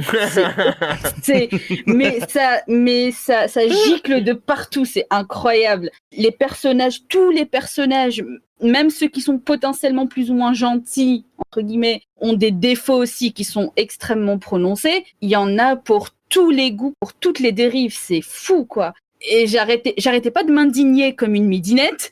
Mais à la fois, j'étais absolument fascinée par ce qui se déroulait devant mes yeux. C'était franchement, je ne sais toujours pas comment qualifier ce film, mais je suis vraiment contente de l'avoir vu. je découvre une autre facette de Peter Jackson là. Alors quand tu regardes le nom des personnages, tu vois par exemple sur la page Wikipédia du film, tu pourrais limite chanter la ferme d'Oldelaf. Tu vois, en disant que c'est super mignon, il y a Sébastien, le renard, Arthur, le ver de terre, Harry, le lapin, Sydney, l'éléphant. Et puis après, tu commences à regarder les descriptifs. Et là, t'as envie de demander, alors Marwan, tu préfères qui? Harry, le lapin meursault loyal partouzeur? Winard, la grenouille vétéran du Vietnam toxicomane? Denis, le sniffer de culottes et arteur pornographique? C'est quand même des personnages magnifiques, non? Ouais, je préfère le petit hérisson, ouais. C'est celui qui vient d'arriver qui tombe amoureux directement. Robert, ouais. Robert. Après, je trouve que c'est vraiment merveilleux cette irrévérence et qui en réalité une magnifique critique parlé par le revers des Muppets de ce côté où en réalité ces gens-là qui font des trucs pour les gamins, c'est probablement les plus gros crados que la Terre ait porté et c'est merveilleux. Et en fait non, c'est merveilleux mais en même temps c'est comme Compañeros, t'as ce trop plein mais constant. Ça voudrait dire que finalement les films qui ont un rapport avec notre enfance ont un rapport avec avec le côté notre pote, on a ça un vecteur commun, c'est ce trop plein ce trop plein qui finalement est nécessaire mais qui est abusé. Ah mais je te jure, gamin, j'ai pensé en plus hein. Gamin, tu m'aurais pas retrouvé hein. Gamin. En plus, un truc à savoir c'est que vous m'avez envoyé le lien mais je l'ai pas téléchargé à temps. Donc j'ai regardé en français. Et en français, c'est vraiment merveilleux aussi. T'as des répliques, mais ils sont extraordinaires. Je te jure, la VF, je pense qu'elle vaut autant le coup que la VO parce que les mecs qui ont doublé sont autant impliqués. Et puis t'as des phrases, c'est pas noté, mais t'as des répliques du genre lorsque le mec est prêt au début, est prêt à se faire surprendre en train de se faire sa... Oui. Littéralement, ça. le petit animal, la parce qu'ils ont pas trouvé mieux que de mettre ça comme animal pour justement illustrer. Je suis parti. C'est pas l'adultère. Donc excusez-moi, mais ce que je disais, c'est vraiment ça, c'est ce côté où directement il te parle crûment avec des personnages qui auraient pu être des personnages pour enfants quoi. Et ça a été une sorte de plaisir, mais en même temps de trop plein à chaque fois. C'était un entre-deux en mode. Et surtout, tu te dis que si jamais il l'avait fait de manière sérieuse, ça aurait clairement été quelque chose qui aurait pu instiguer une affaire Weinstein, mais 20 ans avant, quoi. Parce que ça charge à bloc, ça parle de tout, alors ça s'en moque aussi, et ça parodie beaucoup de choses, et tout n'est pas aussi dark que ce qu'on voit.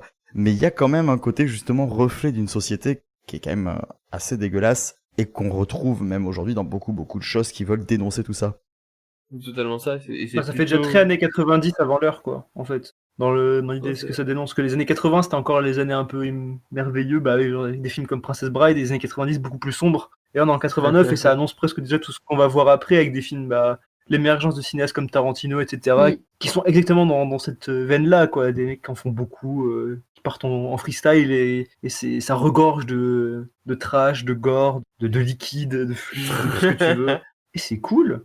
C'est vrai, je suis totalement d'accord. Bordel. Ah. Bon, c'est pas... Des fois, c'est peut-être un peu lourd, mais globalement, c'est quand même vachement cool, moi, je trouve, les films. En parlant de choses un peu lourdes, il y a Thomas qui vient d'arriver dans la conversation. Vous avez fini de faire des misères à Craig, là? Qu'est-ce que vous avez fait, ce pauvre Craig? Mais il a bugué. Il y a une otarie qui l'a prise sur un bureau, mais c'est... Il va bien. Ellie, c'est un morse. Pareil. Je reçois des messages d'alerte sur mon téléphone, Craig en PLS, tout ça, mais qu'est-ce qui se passe? Qu'est-ce que vous lui faites à ce pauvre Oh, nounours? t'inquiète pas si c'était le seul truc qui était bordélique dans cette émission. Oh là là. Ah, voilà, Bon, ça y est, Thomas, ça va mieux? T'es remis de ton traumatisme? c'est terrible. Je retourne voir ma famille. La famille.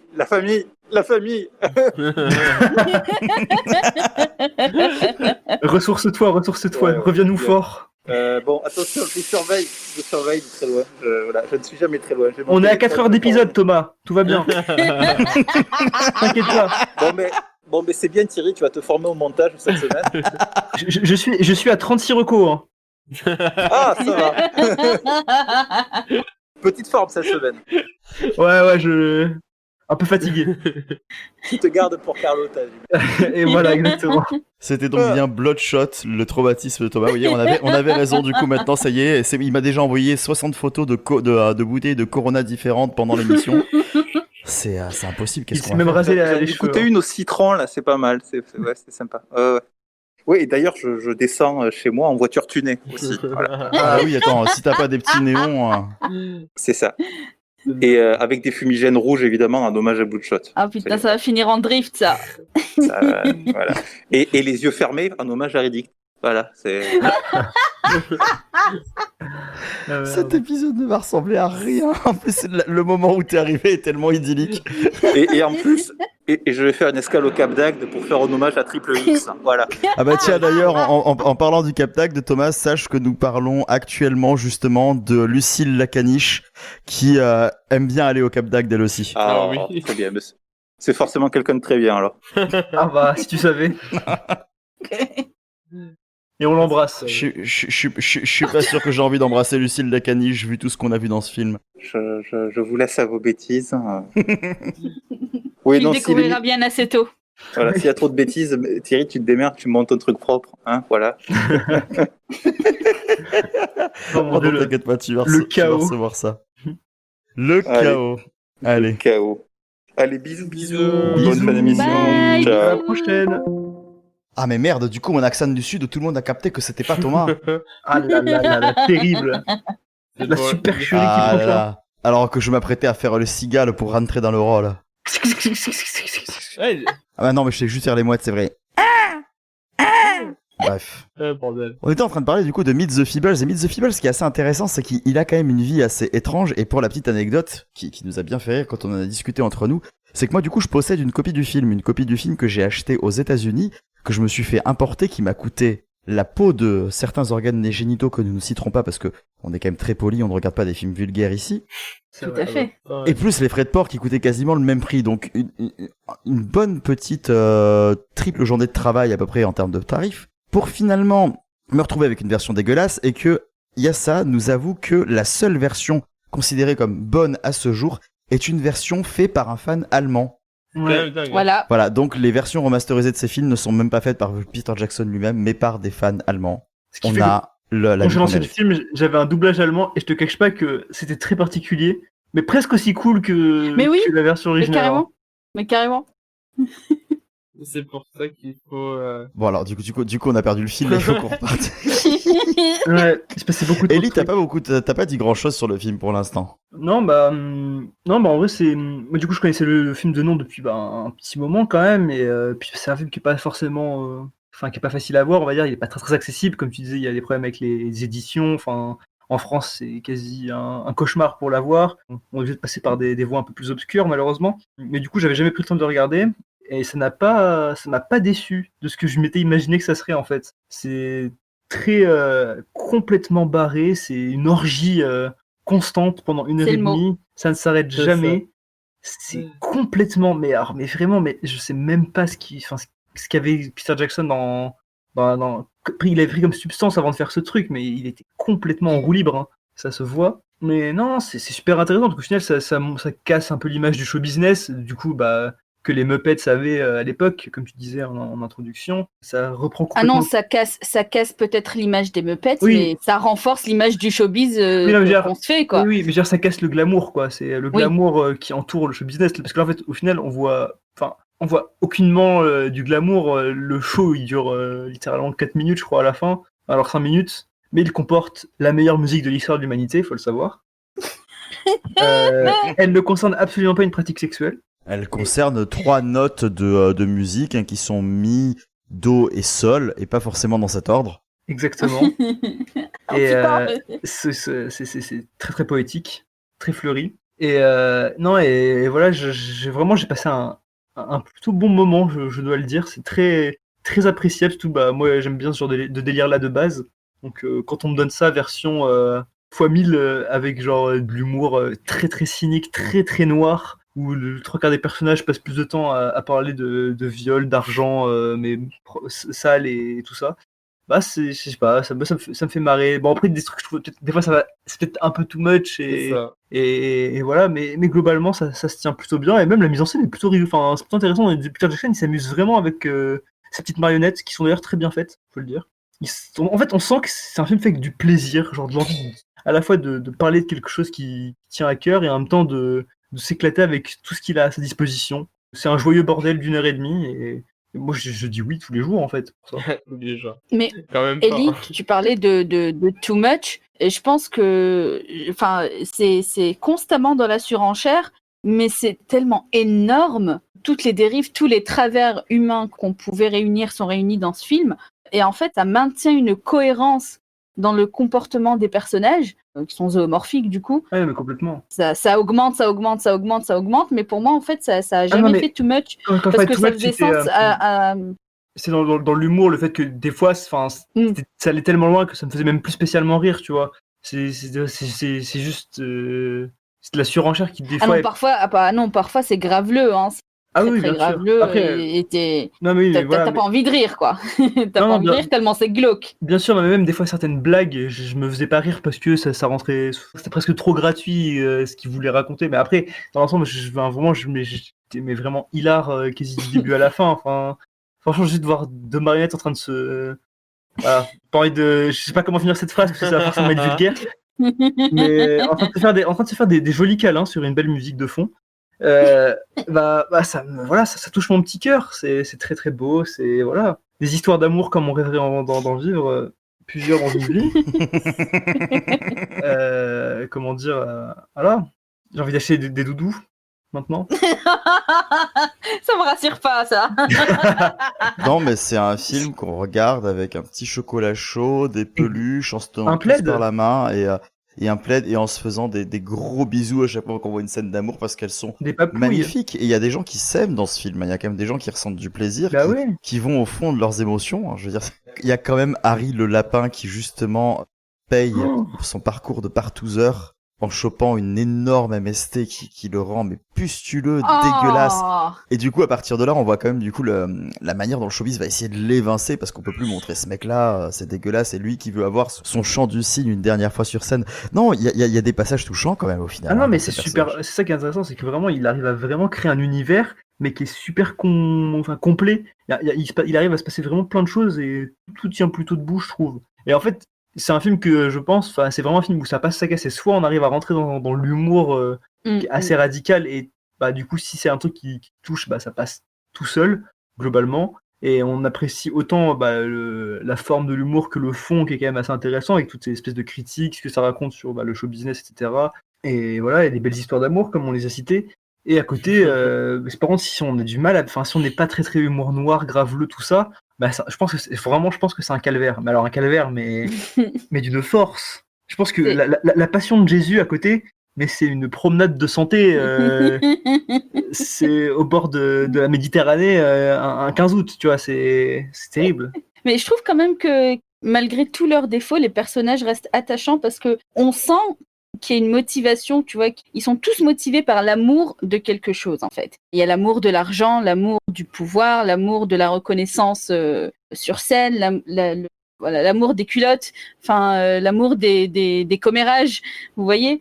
On arrive à comprendre, pour ma part, je suis arrivée à comprendre qu'ils en arrivent là, en fait. C'est à la fois, ça fait partie de la faiblesse humaine de succomber à ce genre de vice, et à la fois, on sent que ils n'y peuvent rien, quoi. C'est voilà, ils aiment les choses qu'ils aiment, et ce qui les rend d'autant plus attachants, justement, pour nous, même si ce sont des marionnettes, Je suis très d'accord, j'avais beaucoup d'empathie pour le rat, moi surtout, très très attachant, personnage vraiment avec des grandes valeurs.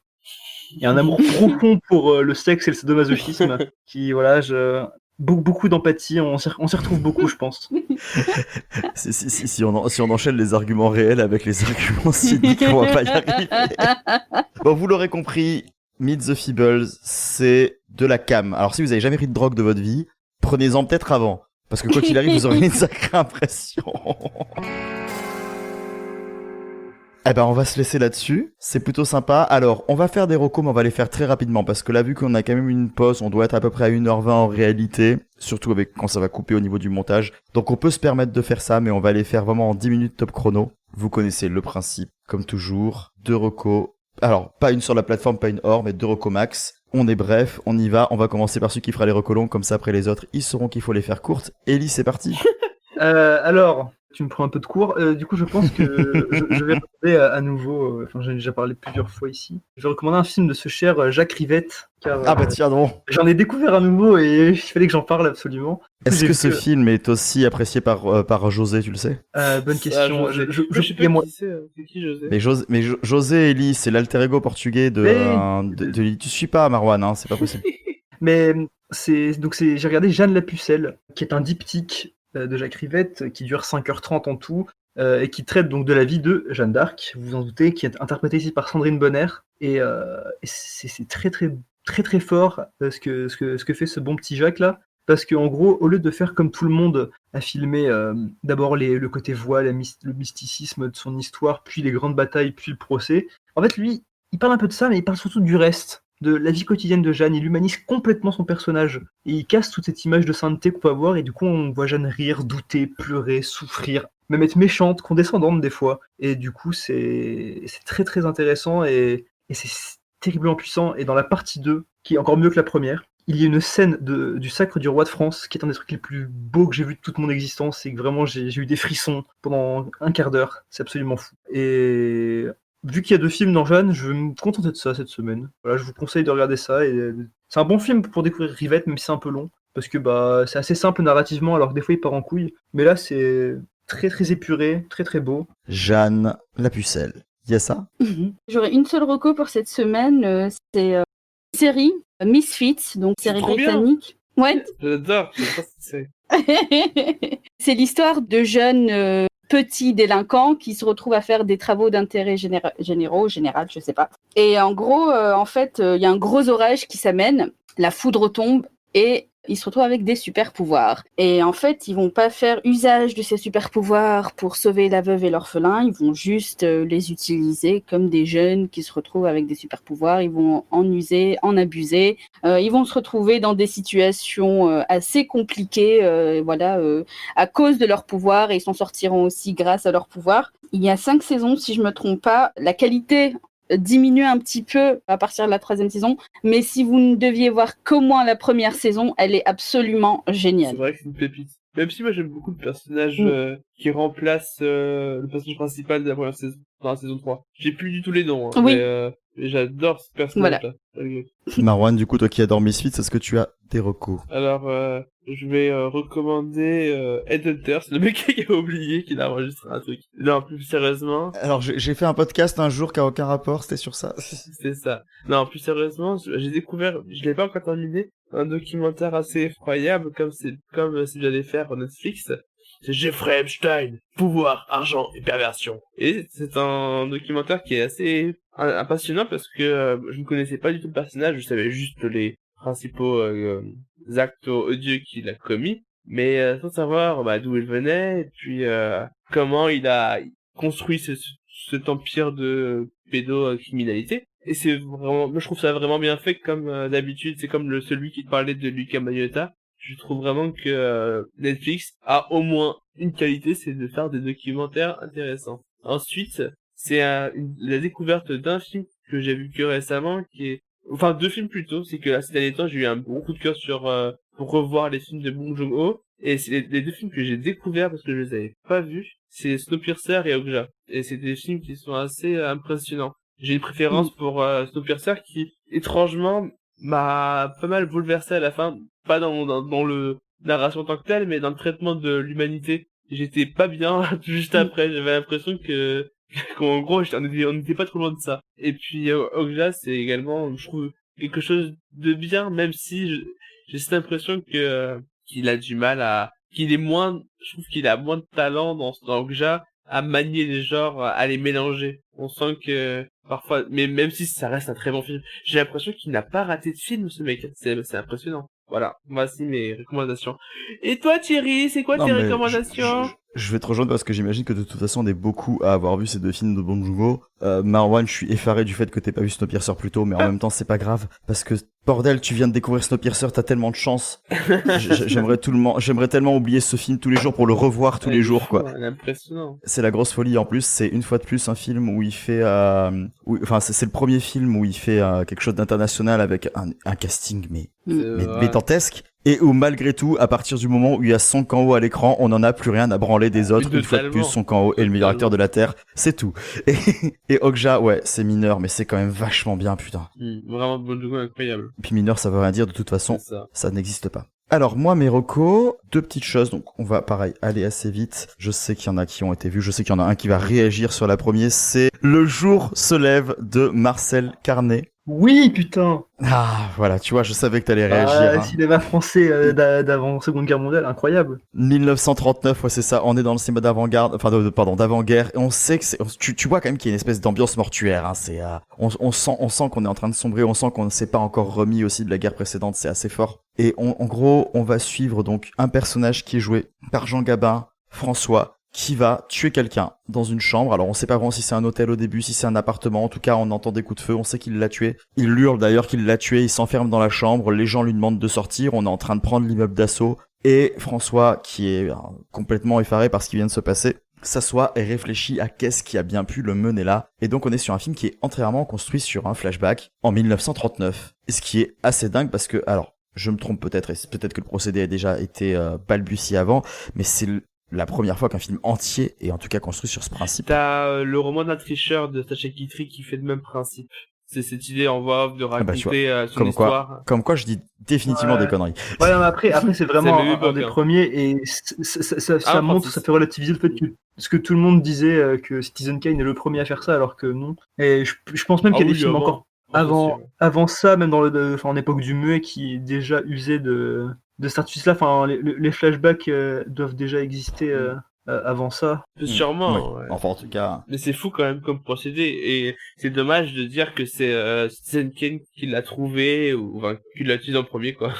Voilà pour la première. Et donc la deuxième reco, bon alors évidemment Marwan, on peut pas s'en empêcher, hein, nous on part forcément vers la Corée parce que on connaît les vrais bails, on connaît la réalité. Alors pareil, alors là j'ai souvent quand même recommandé des films coréens en disant qu'il fallait s'attendre à une certaine violence. Mais là, je pense que je leur dirai pas avant longtemps ou qu'à chaque fois je ferai référence à ça. Parce que j'ai enfin vu, pauvre de moi, J'ai rencontré le diable de Kim Ji-woon.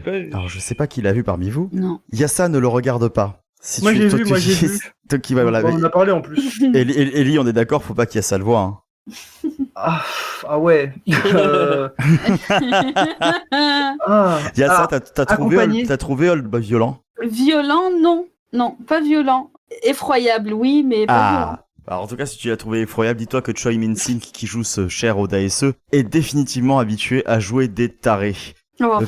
Donc là, on est dans Kim Ji-woon qui est dans sa zone de confort parce qu'il joue avec des acteurs avec qui il a déjà travaillé. Choi Min-sik, il avait déjà eu dans The Quiet Family. Lee Byung-yeon, il a déjà eu, déjà 2 fois dans Le Bon, la Brute, le Cinglé où il jouait la brute. Il l'a eu dans Bittersweet Life qui était aussi un film assez violent avec lui. Et là, ça va raconter donc l'histoire de Soo-yeon qui est un flic qui va perdre sa compagne, qui va se retrouver juste chopé aux prises d'un tueur en série. Et qu'est-ce qu'il va faire, ce cher Soo-yeon? Il va prendre un congé, utiliser les fichiers de la police pour justement retrouver ce mec, décider de l'embarquer, de le torturer, de le mutiler, de lui faire plein de choses, puis de l'emmener à l'hôpital et de le soigner, de le laisser s'enfuir, d'attendre un petit peu et de recommencer.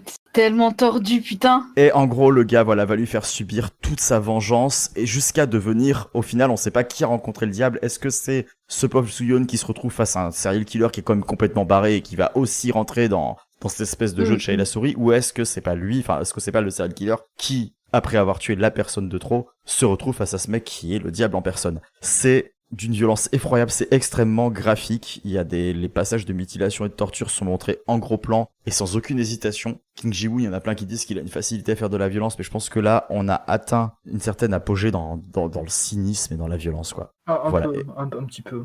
Voilà. Donc, Ouais. J'ai rencontré le diable de Kim Ji-woon. Regardez ça, mais accrochez-vous. Vraiment. Ça, je En fait, ça, c'est si on est facilement choqué, c'est très très difficile à regarder, je pense. Après, voilà. J'ai presque envie de le regarder. En vrai, Ça reste un excellent film. et ça se tend parce que la mise en scène est vraiment virtuose pour le coup dans la gestion de la violence justement. Donc vraiment, même il y a ça, tu vois. Enfin, peut-être pas toute seule. Du coup, je sais pas. Si tu peux avoir un pote pour regarder avec toi au cas où, et vraiment que ça peut te motiver si jamais t'as du mal au début et que c'est vraiment trop violent, je sais pas. C'est vraiment très intéressant et la violence est très graphique, mais la manière qu'elle a d'être filmée, c'est complètement dingue en fait. On est d'accord. On est d'accord. Et ben voilà, on a réussi à impacter une émission sans Thomas et c'est un énorme bordel. C'est génial, c'est ça qu'on veut. C'est à moitié volontaire parce que même si j'avais quand même un consulteur qui était très écrit, on s'est quand même laissé porter et je me suis dit Non, mais allez-y, on s'éclate. À peine plus d'une heure et demie, hein. À peine. Mais en tout cas, l'épisode de la dissidence est fait. Et à Nous refaire. prenons le contrôle. On risque de le perdre très très vite quand il aura entendu ça. Je pense qu'il va revenir assez vite et que là, il va guérir plus rapidement. Il va lâcher va lâcher les bagnoles tunées. Il va lâcher Riddick. Il va lâcher Babysitter. C'est fini. Thomas va revenir et va peut-être s'intéresser à des bons films. La semaine prochaine d'ailleurs, ça va être des gros films en pagaille. On espère qu'ils sont bons, même si on n'a pas beaucoup de doutes. On retrouvera les plateformes et on fera quelque chose sur la plateforme Carlotta. Donc pour ceux qui connaissent Carlotta, c'est un distributeur qui propose toujours des choses assez merveilleuses. Donc je pense qu'on va se faire assez plaisir. Et moi, je suis très très joie. En attendant, ça va être l'heure des adieux. Du coup, j'ai envie de dire salut Yassa. Salut. Salut Marwan. Salut loulou. Les loulous. J'arrive pas à le dire, c'est terrible. J'ai la bouche en feu. En français, je dis ouloulouloulou. Ah oui, c'est ça. Ouloulouloulou. J'ai eu une fugace impression que Marwan était un peu bourré. Pas du tout. J'aurais pu l'être, mais là, non. Tu sais, c'est un état naturel, il est tombé dedans quand il était petit. Totalement. On me l'a dit très tard. Et merci Ellie. Merci. Salut les compañeros. Salut. Et merci à vous, les compagneros, ceux qui ont accepté de subir un épisode aussi bordélique à nos côtés. Merci énormément de nous avoir écoutés. Merci de nous soutenir. Merci d'être fidèles. On voit les stats. On les regarde. On le dit pas assez, mais vous êtes de plus en plus nombreux et ça nous fait vachement plaisir. Alors n'oubliez pas que on vous aime, qu'on est prêt à vous parler. Venez nous parler sur les réseaux. Les réseaux, c'est Facebook, c'est Twitter, c'est Instagram. On est là. Envoyez des petits commentaires. Ça fait plaisir. On a des personnes qui ont fait des threads quand même maintenant sur nos épisodes en nous citant directement parce qu'ils reconnaissent nos voix et on vous aime, on vous aimera jamais assez. Voilà. Le cinéma, c'est du bonheur, le cinéma, c'est du partage. Claque Podcast, c'est là pour le partage. Merci à vous de nous avoir écoutés. Retrouvez-nous sur les réseaux, abonnez-vous, mettez la petite cloche, venez nous écouter. Je l'ai suffisamment dit. On vous dit à la semaine prochaine pour de nouvelles aventures, pour des nouvelles plateformes avec des films peut-être moins bordéliques, avec un présentateur beaucoup moins bordélique. Tu carré dans le sens du poil, c'est ça? Mais à vous de choisir. Maintenant, on va mettre un petit débat sur les réseaux sociaux. Est-ce que vous préférez justement quelqu'un de bordélique qui fait ça avec le cœur, qui sait pas trop où il va, qui parle depuis au moins 10 minutes sans s'arrêter et qui ne respire toujours pas? Ou est-ce que vous préférez quelqu'un de posé qui vous apporte peut-être moins de frissons parce qu'il sait où il va, mais au moins il sait où il va, c'est l'essentiel. Est-ce qu'on sait où on va? Moi je préfère quelqu'un qui aime Rio Bravo. J'appelle ça une attaque. Eh bien Ellie, tu présenteras peut-être le prochain épisode, mais ça c'est pas moi qui décide, c'est une idée lancée en l'air. En attendant, merci à tous. Bisous, bisous, bisous. Bisous. Partout. Surtout sur les Feebles. Oh, pitié.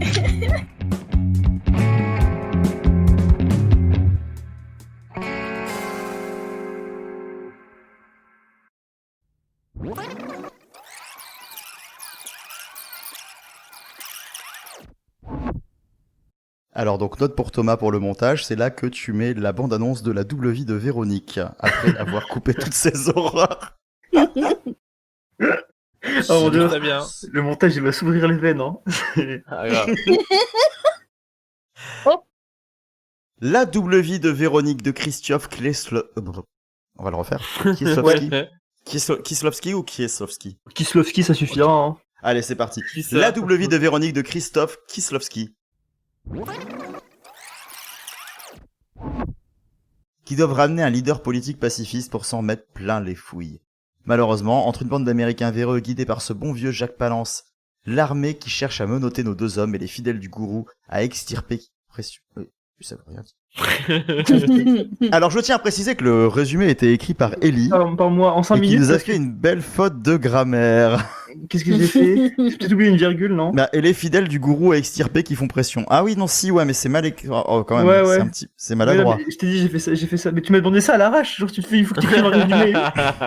En fait, il me demande ça à moi alors que c'est même pas moi qui ai proposé le film. Mais j'ai fait les 3 autres. Cet épisode est sponsorisé par À l'arrache. Exactement. Les vêtements pour tout petit de 3 à 5 ans qui se trouvent en 3 minutes parce qu'ils t'ont coûté 10 balles. Faudrait faire des séries genre de claques à l'arrache. Ça peut être sympa ça. Bon Marwan. Oui. ¿Vas a matar compañeros o qué? Qu'est-ce qui t'a poussé à nous emmener au milieu des pistoleros?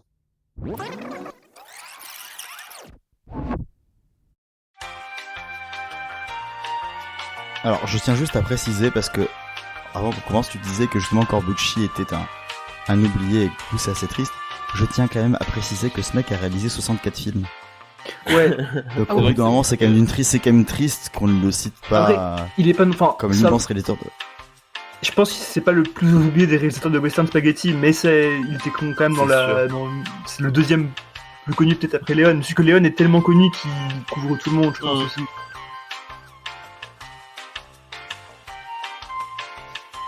Alors, attendez, je crois que je suis en train de vous dire une énorme connerie. Non, il n'a pas réalisé 64 films. Hein. Mais il en a fait beaucoup quand même.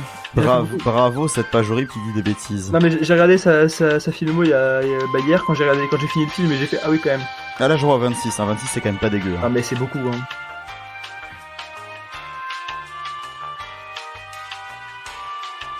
Alors je vous recoupe juste 2 petites secondes et après Ellie tu pourras reprendre parce que j'ai dit une connerie une fois, j'ai dit une connerie 2 fois et je vais éviter de me dire une 3e connerie avant d'être encore commenté par les Jean-Marie, moi je connais mieux que toi du web. 51. Il a réalisé 51 films, j'ai compté. Voilà, tu peux reprendre. Bon, je vois que tu galères dans tes fiches Wikipédia. Selon IMDb, Sergio Corbucci a réalisé 63 films. Cet épisode est sponsorisé par À l'arrache.